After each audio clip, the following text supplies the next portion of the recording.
Welcome to Study Buddy, meditation philosophy for the heart of your practice.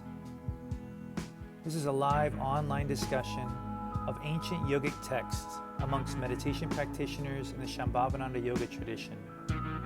My name is Acharya Satyam, I'm a resident teacher at Konalani Yoga Ashram in Hawaii, and I welcome you with love and respect. Tonight, we've got a very unique class, but the emphasis is on interpretation of the sutra, using the sutra in your life. There's some creative pre-writing elements. I really think this is going to be, well, I'm really looking forward to it. Let's just put it that way. I'm really excited about it and looking forward to exploring a slightly new dimension of our work that I think we're all more than ready for. Before we get into too much, though, let's take a minute or two to get centered with our breath and to sort of utilize the effortless effort of our body with Abhaya. Happy Navaratri. Let's just take a moment to move creatively within our special temples. Take a moment to close the eyes if that feels comfortable and just tune in to the breath. And notice how the breath simultaneously drops you into your body and into the space beyond the physical, this subtler inner connection.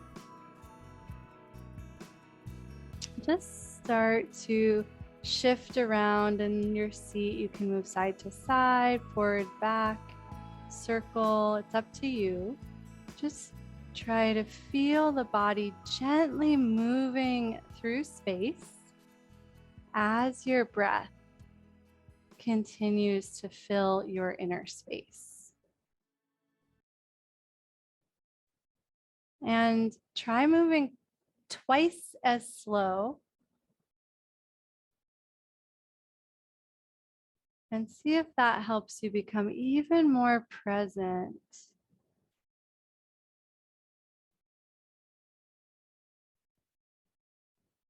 And very slowly and curiously find your way to a neutral spine. So the movements get smaller and smaller until they're invisible, but maybe you can still feel them, like chanting mantra silently from the heart.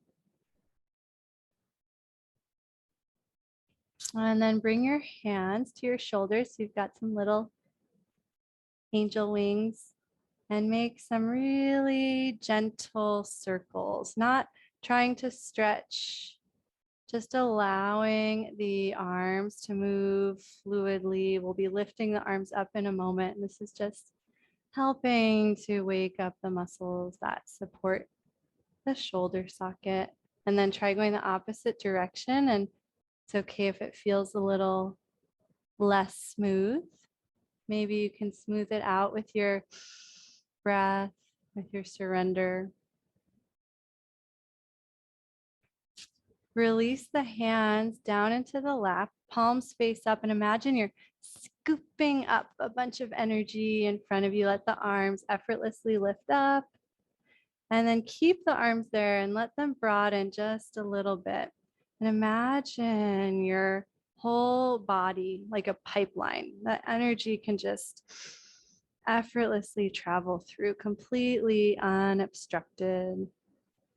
And take a couple of breaths here. You can silently or even out loud chant the Saraswati mantra. Om Sam Saraswati Namaha. And then keeping this pipeline open. If the arms ever get tired, you can go back to your little wings or release them completely. Just make a few last circles. So you have this ability to connect to the subtle, refined energy, but you don't have to be rigid. You can move, you can explore, you can allow the Saraswati mantra, the Saraswati energy to creatively express itself through your movement. And then staying connected inside, let the arms just start to melt away as if your pipeline was getting infinitely large, infinitely spacious. There's no more edges. And from this centered and connected space, we can begin our journey into philosophy. Okay, so we're going to do a little recap just in case, anybody wasn't here last week or needs a little refresher, but I don't want that to take too much time. Just let it sort of jog and inspire you, jog your memory and inspire you. Sphurana, Jaganmati, say it with me, Sphurana. How do we not know this word until now? Fragrance of God consciousness, so the glittering fragrance of God consciousness. So basically in these last two sutras, we were introduced to the concept that if we're able to hold our attention through the middle of our life, our practice, our tasks, etc., this middle space, we become infused with, or the world, our experience of reality becomes infused with this glittering fragrance of God consciousness. To sort of explore that concept a little more, we broke it down to saying, hey, the acts of Shiva show us that everything is created, maintained, and then dissolved over and over again. And this is happening on the biggest and smallest cycles. And that it's in this middle space, the maintenance space, where A, we are the most, but B, where we lose our focus the most. Lakshmanju had this quote way back from Sutra 2.10 saying, losing awareness happens to all yogis. It is the great crisis in the yogic world. All yogis generally experience this state of losing awareness.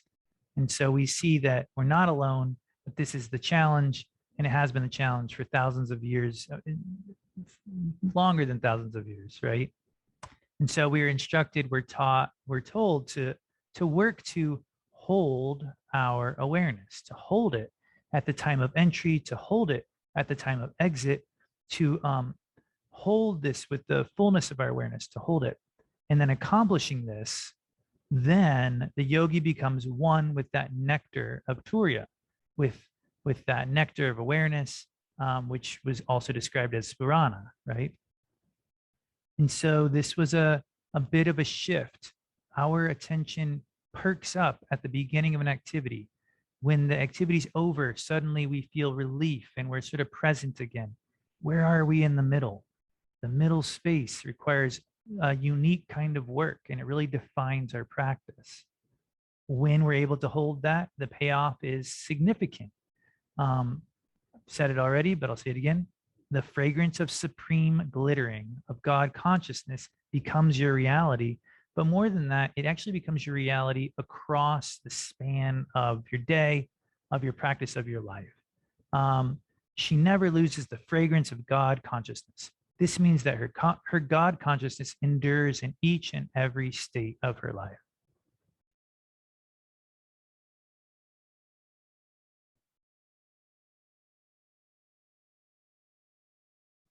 So we all approach this in our own unique ways. Well before the sutra told us to. We know this is a big part of our practice, bringing it into our life, sustaining our awareness. Perhaps over the last week, you felt a little bit of support from the mantra gnome. Funny at first, and then in reality, actually pretty effective. Not sure if a lot of you had a chance to try it, but I'm really into it, and I think a couple other people are having a good time with it. The idea here being that this is a subtle tapping on the shoulder of your mantra that you can just sort of leave playing in the background of your life to help with that maintenance period. I know in my personal experience, it was a breakthrough for the maintenance level of my practice. As far as sustaining a mantra past the beginning or the end,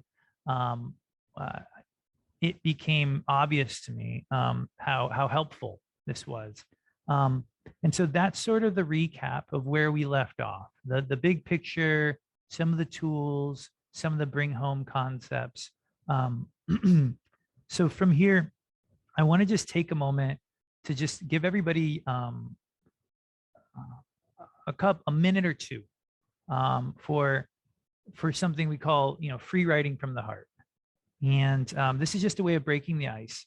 And the idea here being that whether or not you directly connected with this practice or whether you really did connect with it, you can still start to work with it.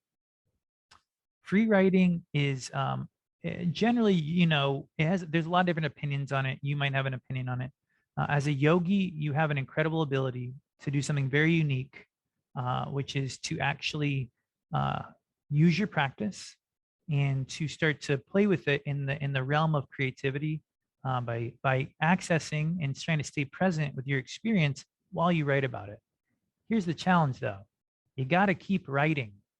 That's the hardest part. We're so used to stopping and self-editing that we rarely allow ourselves to be wrong about something, to say something we don't believe in necessarily.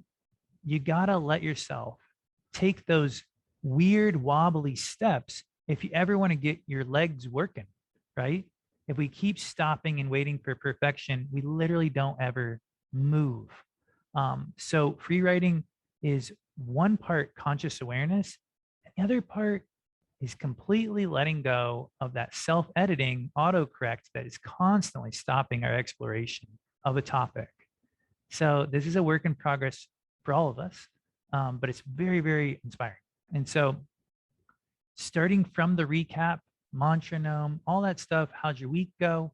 I'm going to just do 2 minutes. This is going to be a real quick one, 2-minute free write, where you just connect a little bit with the feeling. Where are you at?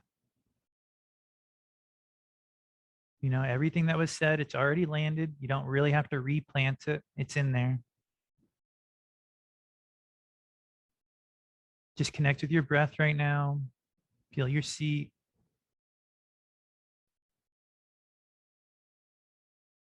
And then go ahead and just begin writing. And I'm going to keep a 2-minute timer going here for you. And the idea is to not stop writing, even if you think you're writing gibberish.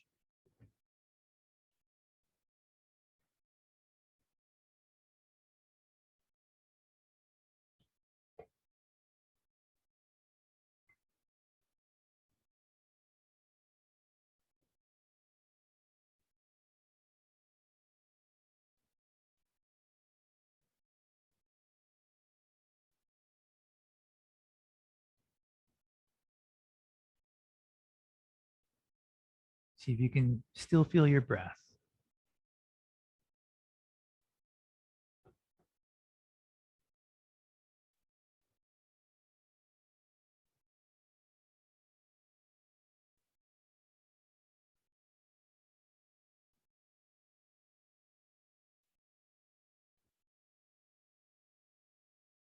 We're about halfway. Feel the quality of your writing. Reconnect with your breath.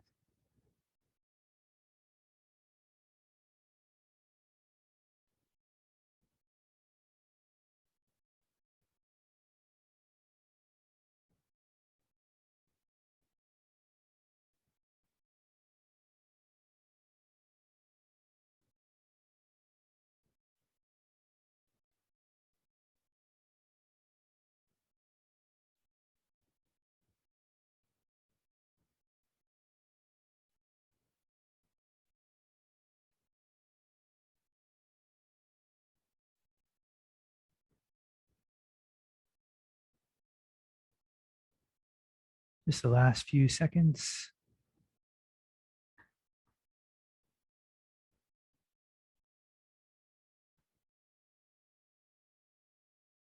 Finish the thought you're on.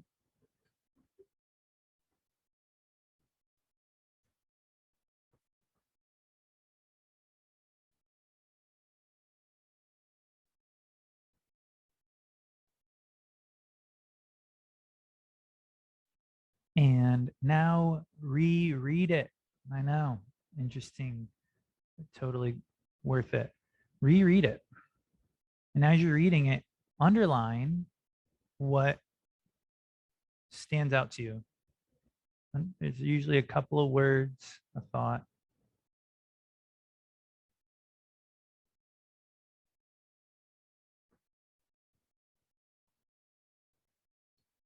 And then see if you can drop a keyword in the text box.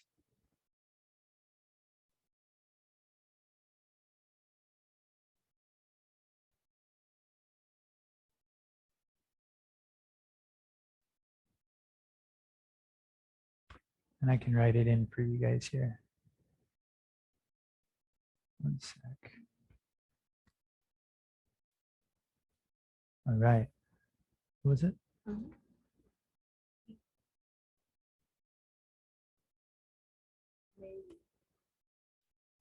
Okay, let's read these words. Just, wow, they're coming in fast. All right, here we go. In the moment. Difficult. Concealed. Painting. Love. Gentle waves. Present. Maybe. Present. Boundlessly. Eternal, infinite, moment, elusive essence. Momentum. Infinite. Breakthrough. All right. Cool. So let's let that kick off the conversation a little bit. And I have a lot more sort of in store for us tonight. But just based on some of that work, Shoshone, why don't you kick me off or kick this off, kick me off the air here by talking about breakthrough? It's hard to resist.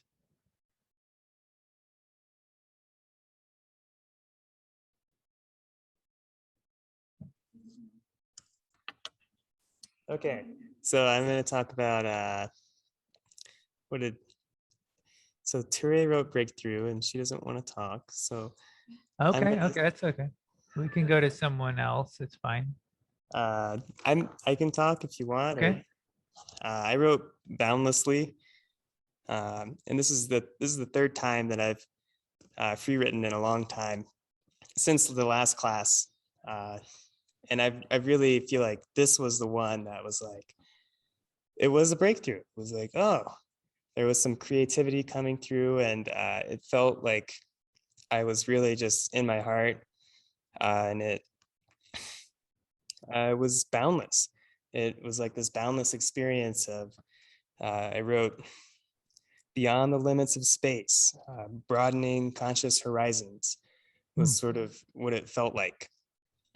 This experience of free writing or the work that we were doing in the sutra? Free writing just now, like cool. Feeling in my heart, like just looking in my heart just now, and then like writing. It's like right that's what it was. So that was really fun. Yeah, absolutely. Good job. That's great because we're going to be a lot more free writing. So I'm glad it is a boundless, infinite redeeming process for you. Right on. Cool. Let's take a look at, let's say you were boundless. Oh, go ahead. I'd love that. Can I get a volunteer? Yeah, that's usually why I call on people. Go ahead, volunteer. I see you there. Radharani. I was actually going to call on Radharani. That's funny. Go for it, Radharani. Yeah, my work was concealed. That idea of maintaining throughout the day, it was hard. And yeah, when I was writing, I just wrote like Shiva stays concealed throughout my day. I can't really seem to get the juice out of the middle. In between the in and outs. My life really talks me. But it was, of course, it was just a week. Like, you're not. Yeah. I also kind of like, I should be gentle with myself. I understand it's just a week of trying something really hard, but I just realized how much energy and how much awareness it takes to stay in that realm. And also was thinking about like the different arches of that maintaining. For me, sometimes I feel like there's a big arch, like for me, and at this moment, this last intensive was so awesome, and I want to maintain some of that energy from that, and that was like, that's like a big arch for me. And there's also the smaller arches of maintaining during the day, from my morning meditation to my evening meditation, trying to maintain awareness, and even just between two breaths, trying to not go somewhere while I inhale and then exhale. So I've tried those different levels, and one of the things that I realized is just the concealment part is strong. I enjoy the entries and the exits of my meditations and all that, and throughout the day is hard for me. But I have found, one way I've tried is I have found moments, and I have a scheduled moments of remembrance. Just say it somewhere, I don't know. So I schedule breaks, or maintenance breaks, where I'm like, I'm gonna take a few breaths and listen to kirtan for 10 minutes during my lunchtime, and that was helpful. Or something that you were talking about a couple weeks ago, it's just like walking from one place to the other and trying to be present. That helped me remember and maintain, like between classes when I teach during the day, I have 5 minutes between one class and the other, and setting up, and I try as hard as I can to breathe, do mantra, and then I lose it for that class, and then my break comes back. So I found that scheduling maintenance breaks have helped me during the day. I love what you've coined. Yeah, scheduled maintenance, every 3,000 breaths, which is probably like about 4 hours. You got to go in for your scheduled maintenance. You can push it longer, but things start to wear and tear. Yeah. So that's great. That's a great way to look at it. And, I hear a lot when what you're saying, and about the effort. I can feel the struggle is real. The effort, I can feel your effort. And, I think that is an interesting aspect of this topic. There's something about this maintenance phase that sort of forces us to grapple with what is the effort that we're actually seeking. What is the effort that it takes to sustain? Because that very concept is somehow reminiscent of Patanjali's words of effortless effort, right? Perseverance without tension. These so it's like, what is the effort of maintenance? What is it? What does it feel like? What is it this like struggle? Is it like lifting a heavy box? I don't know. What does that ring true with anyone? Would anyone like to comment on the effort? Yeah, go ahead, Anju. Hey, everybody. Yeah, we've talked so much, I felt like, over, this past year, about sort of like that effort and doership. And so I was kind of oscillating with that too. And then for me, like, hitting that infinite space kind of happened when I realized that, like, the effort doesn't have to be the like grinding. It can be like the effort of breathing. It's always happening. And how when we bring our awareness to it, it changes, and that effort changes, and we can like really work with the breath, do big action, lots of doership, or we can back off and sort of let it flow. And it started to help me just appreciate, because I can't maintain 24/7, maybe one day. But in the moments when I would come back, I was just so grateful to be there in it and know that it was there, and not worry about the fact that I had lost it or that I would lose it again, but just really appreciate being there and maintaining it for the time that I could, and not being so attached to like, I'm going to lose it, I need to hold on, I need to grip onto it, or, oh, I lost it earlier and I was being so unconscious, like not like stepping out of that space and just being in it when I could be, and accepting that as I continue to work, that's going to grow and shift and change, and not be too worried about like gripping onto what it has to be.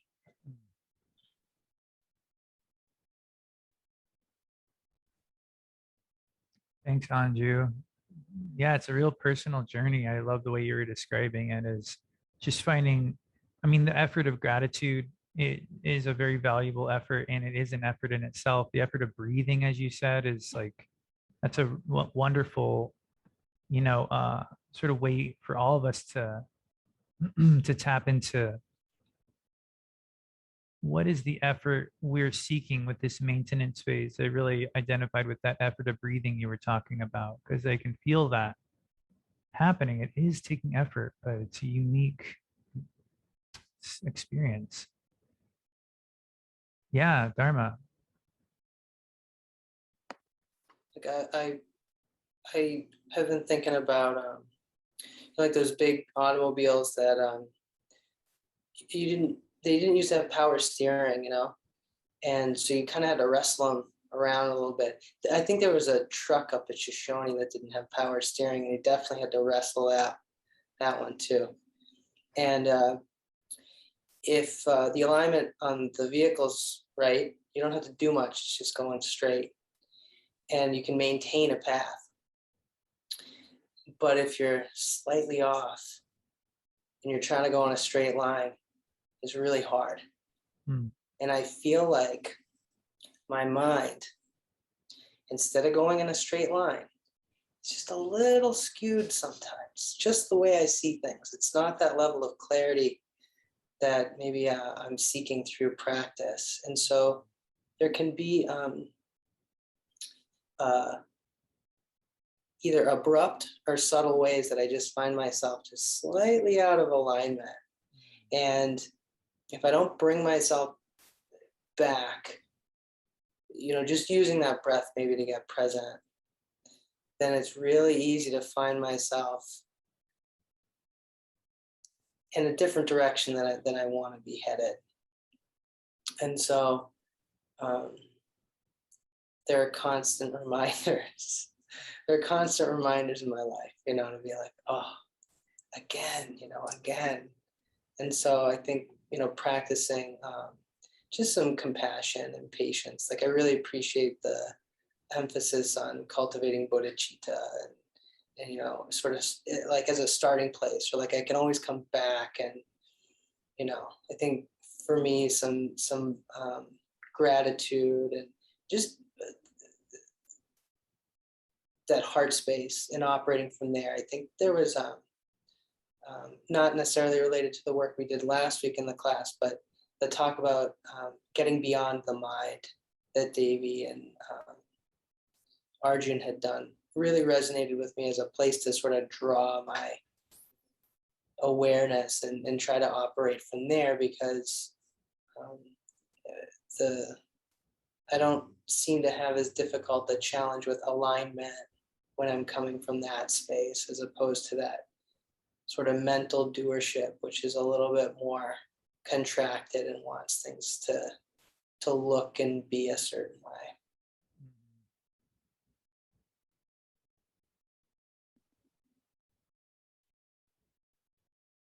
Thank you for that super helpful metaphor, you know, and I think it brings to the surface two aspects of our work. One is that there's some skaras within, you know, that naturally keep us sort of pulling away from center, and that there's an external effort, or, you know, an effort within our practice that literally to pull the steering wheel, to pull the vehicle back to center. Like that's what we're doing. And then after a while, that action has a deeper effect, so that it's pulling less, you know, that these like little things we're doing throughout our day have much, much deeper imprints, you know, eventually, that like that is sort of how we do it. And the idea of just once and for all pulling a vehicle back to center that is out of alignment, it's like we all know, like, don't put your effort there. Put your effort into like doing it with almost like as little effort as you can, because you're gonna have to do this a lot, right? It's like if you know your wheels are not in alignment and you go, oh man, every time, you will be so exhausted and so frustrated, right? So it's almost like you just go, okay, okay. And it's almost like how little externally can I put into this required action? And I think that's sort of helping us get a glimpse of this effortless effort or of this sustainable effort, that this sutra is pushing us to explore, like Radharani, that'd be really fun in your experience, like how little external effort does it take for me to do this thing? And weirdly, that somehow like helps us surrender like more than we were expecting. Actually, can I add something like as what Dharma was saying and like what you are saying? I'm like just looking back into my week and my couple weeks, and I'm a teacher in elementary school, and it's not an easy job, and sometimes it can be a little bit overwhelming. And my goal this year was to just bring a little bit of this into my work. And one thing when you were talking about this tugging, one thing that I've been doing that I think is helping me maintain a little more that I haven't even realized until you said that. I'm doing this with my students when things are getting out of control, and instead of trying to, I sit down and say like, my voice gets quieter, and I'm like, everybody, let's just sit down, and it just brings them back, and they see. And so instead of tugging, as I tend to do, and it's like your natural thing is like, all right, we're herding the cats and coming back. It's just okay, everybody, just let's sit down for a second. I even say, let's take a breath. We take a couple breaths together, and just the calming voice helps them and helps me. So thanks for bringing that up, because I'm just realizing, oh wait, but it's also happening. A couple of things that I didn't realize, and it works when you are not trying to, make things happen the way you want it with effort like that. I don't know, it just came to me. Perfect. Very helpful. You were nodding, did you? That was I think we can all relate. I met many parents in the room can probably relate to that. Parents and teachers, that sounds like a breakthrough that would be as you try more and more to corral these cats, you start to realize like there's something I could be doing deeper inside that would actually have a bigger effect. That's really cool. Thank you for sharing that.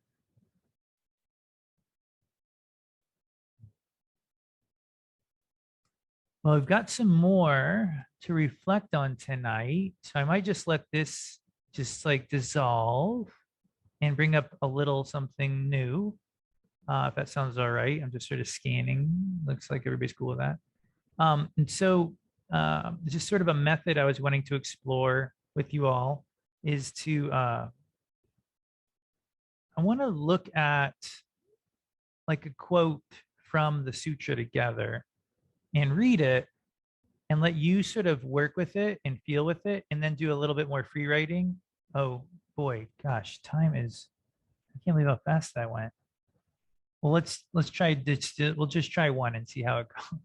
That was so quick. Okay, so this is one of the quotes from the sutra. Yeah, let's do this one.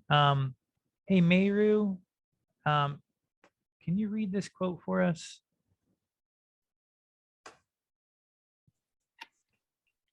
Filled with the fragrance of supreme glittering of God consciousness, that yogi, slowly coming out from samadhi, feels their breath is filled with a supreme fragrance. And although their breath is moving out, they feel their breath is not moving out. They feel their breath is established in their supreme being. Then after exhaling very slowly, they experience that the three states of waking, dreaming, and deep sleep are filled with the dense nectar of God consciousness, and they come out in the waking state with this fragrance. Wow. Thanks, Meru. I feel like you're reading to me in bed. Like you just put your kids to bed and you still have that reading voice. That was really nice. I was like, wow, this is so entertaining. So everybody take a breath with that. Actually, take a slow breath through the nose and imagine this supreme glittering fragrance. I just want you to feel inside for a moment and ask yourself, where does your life sparkle? Where do you experience this supreme glittering fragrance, to some degree in your life? And then ask yourself, how does it relate to your practice? How does the glittering, this right now, imagining just smelling this incense burning in the room you're in, how does it relate to the maintenance of your practice or just your practice in general? So just consider that at the heart level for a moment, not thinking too much. Where does my life glitter? When does it glitter?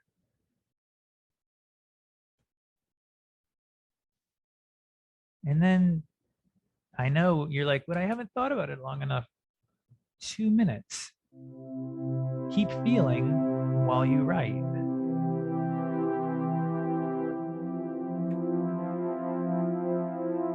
Keep writing while you feel.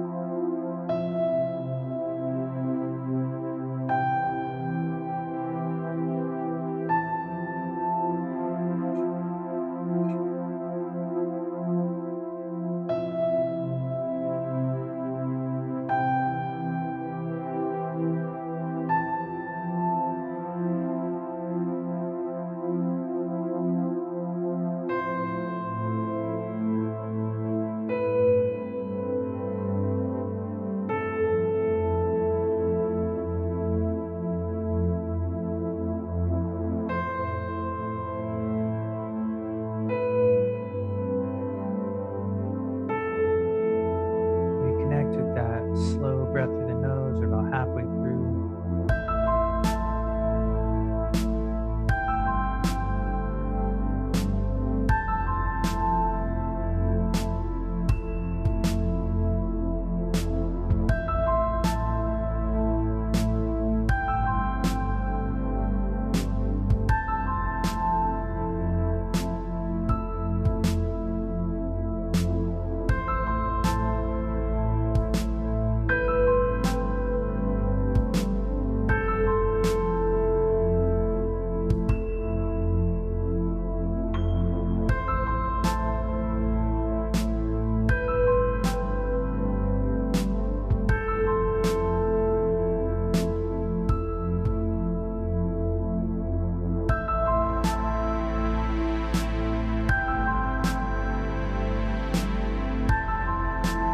About 10 seconds.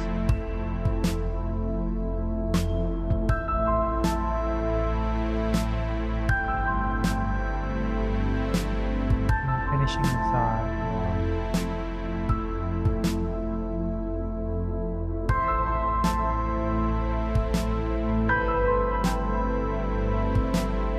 When you finish, take one fragrant breath in through the nose. And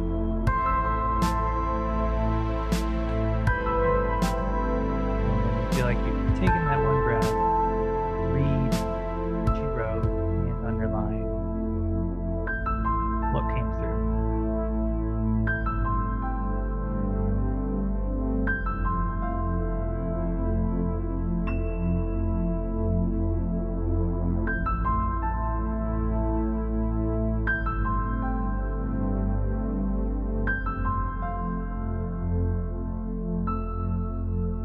Cool, and let's see a word in the chat box. Mandira's word from before actually was a lot about this. She said that the glitter reminded her of the Buddha field, Tara's pure realm.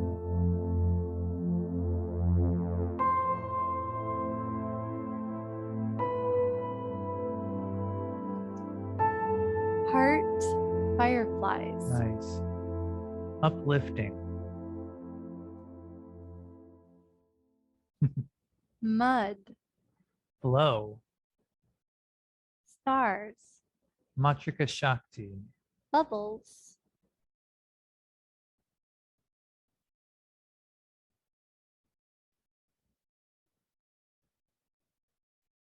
Gratitude.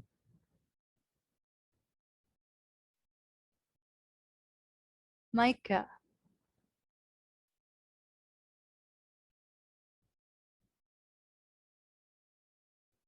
When I recognize I am whole.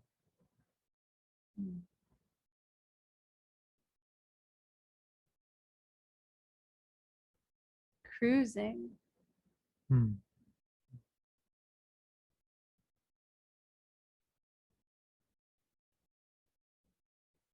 Shining. Pretty shining.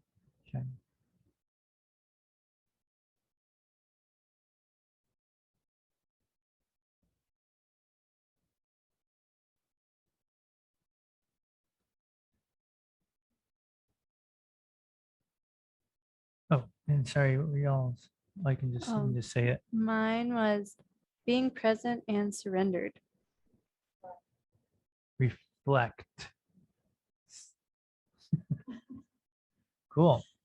Well, there you go. You know, where does your life sparkle? How does it relate to your practice? You know, it's this inner consideration that actually allows you to start to draw these connections.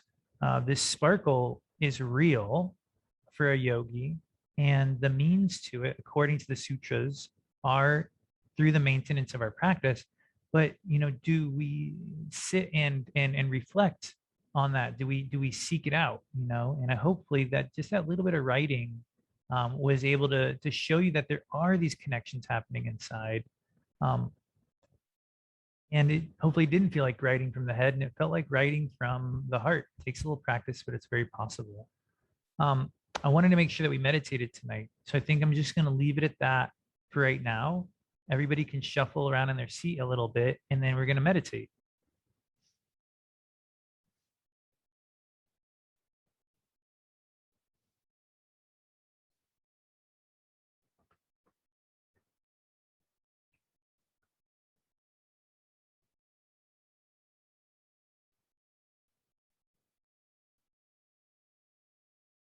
You can take a moment to, with the mouth closed, swallow.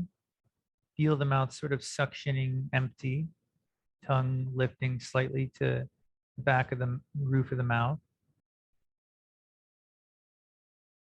And feel the passageways through the nose available. Feel the connection as you breathe in through the nose to the space below your ribs.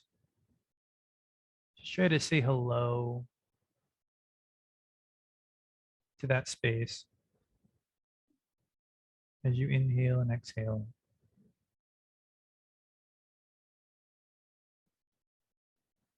And imperceptibly experiment with the slight smile, but not directly. Experiment with this glittering fragrance floating through the room, and the slight smile is in response to that.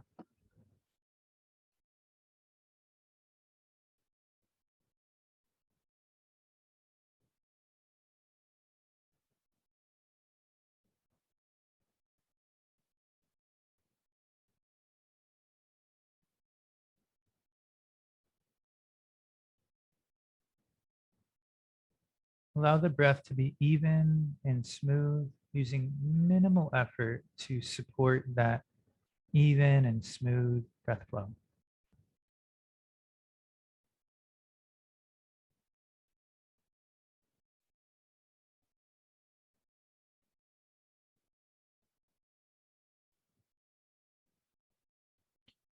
And feel this effort that you're using right now.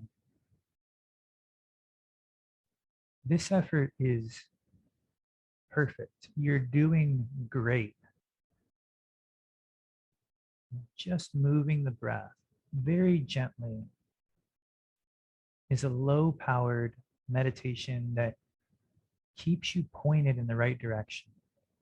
We're in no rush to move past this into the subtle realms.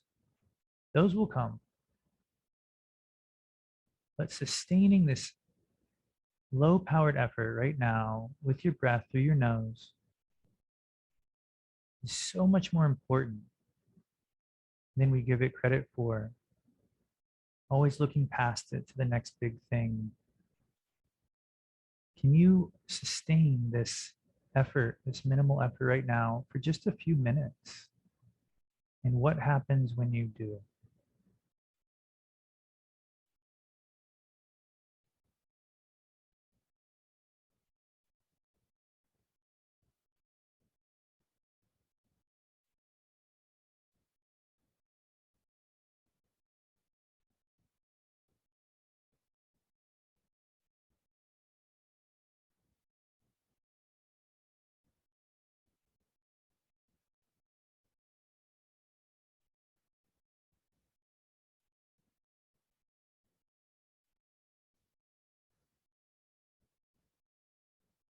We don't need to go beyond this right now.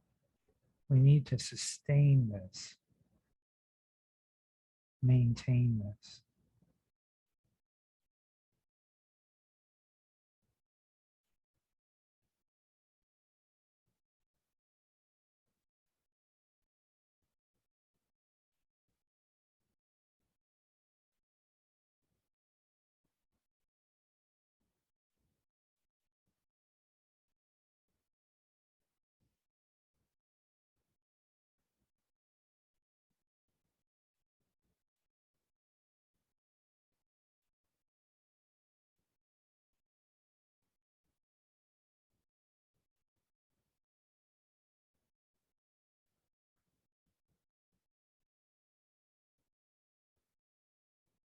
It's a good sign if you feel a little bored.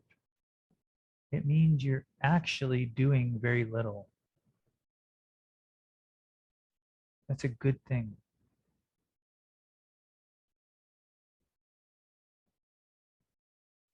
We're trying to let the dust settle in our mind.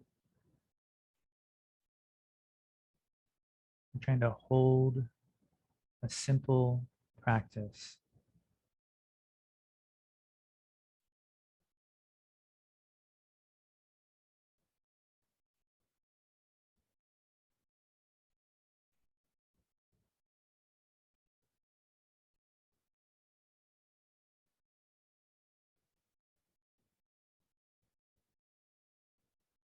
You can bring the mantra hum to the inhale, sa to the exhale.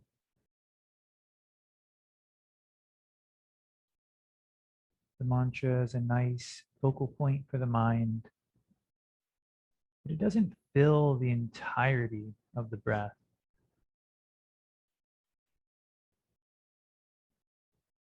There's a lot of space in there.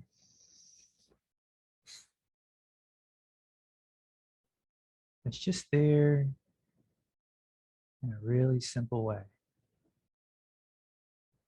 Doesn't need to be filled or moved or anything. Just needs to be enjoyed, sat with.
There is a very subtle effort at play right now.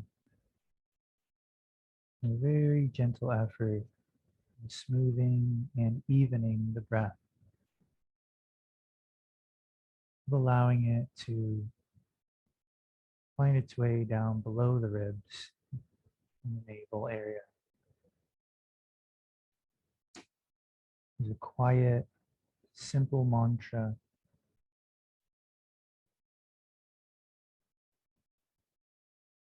occupying just a moment within each breath.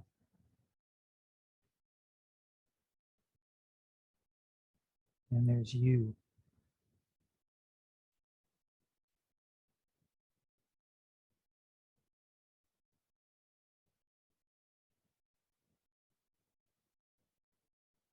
This huge space of awareness, maintaining a very simple practice.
Breathe so gently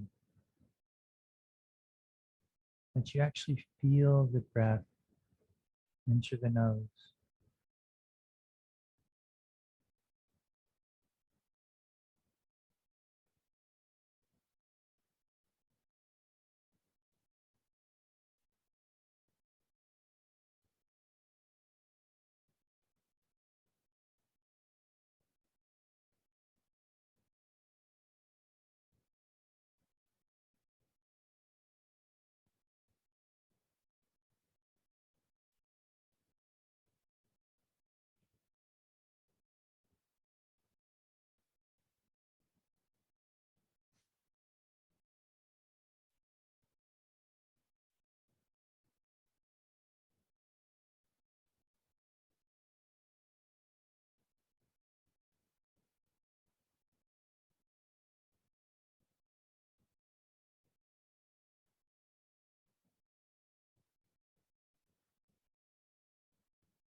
Allow the breath to move out through your exhale, and don't pull it back in. Let it come in on its own.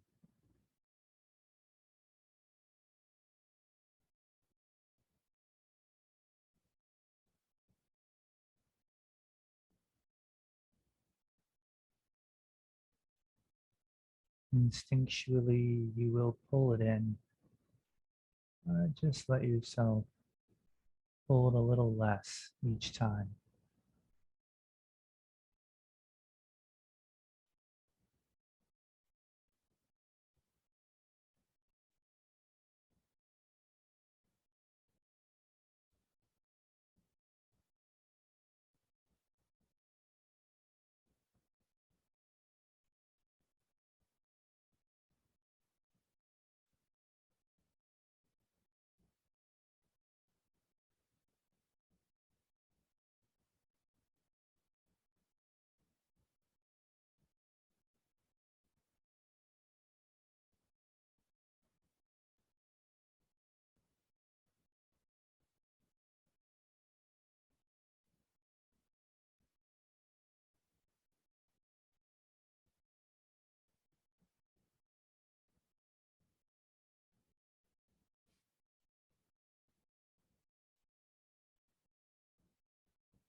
When your mind is quiet, the mantra is effortless. There's really nothing else to say as you breathe in or out other than hum, sa.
You can finish, bring your hands together at the heart.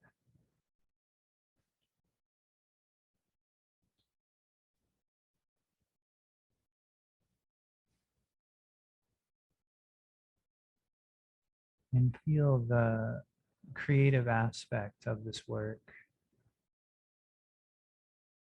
You feel the crown of the head, light and sparkling.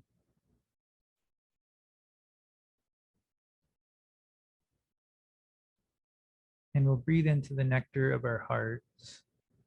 And as you exhale, you can offer up this practice to Saraswati or to another deity or individual that you want to. But make this offering to Saraswati if you can.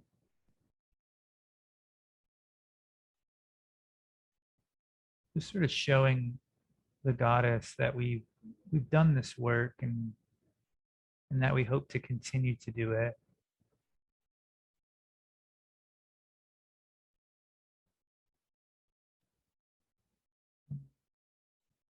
And sort of planting the seeds, for this year, for all of us to be able to explore this practice in the most creative and highest light possible.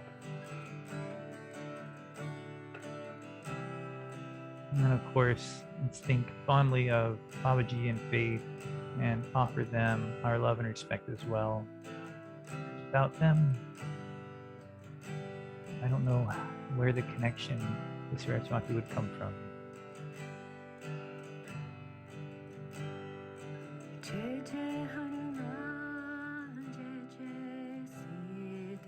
All right, namaste, everyone. Thank you so much for your focus and awareness tonight, for maintaining your awareness for a whole hour.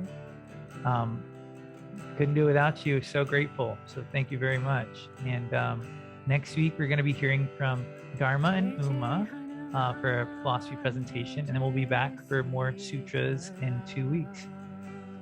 Thank you.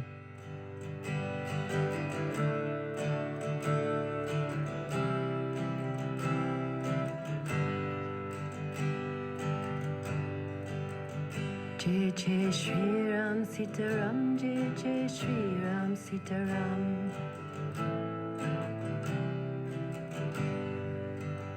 Jai Jai Shri Ram Sitaram, Jai Jai Shri Ram Sitaram.